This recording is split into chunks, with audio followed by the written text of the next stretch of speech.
د دغې ادارې خلق د ټول افغانستان د ټول ملک یو د جوړولو په لاره کې یو تکیهګاه ده.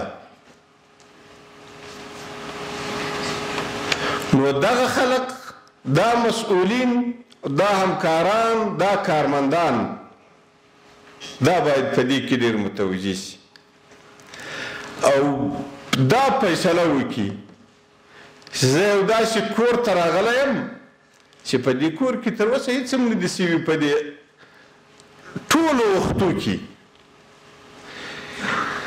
تاسو ته معلومه ده امارت اسلامي الحمدلله لکه څنګه چې دعوه کړې ده، په دې دعوه کې تر اوسه پورې په ټولو ګامو کې رښتیني دي الحمدلله.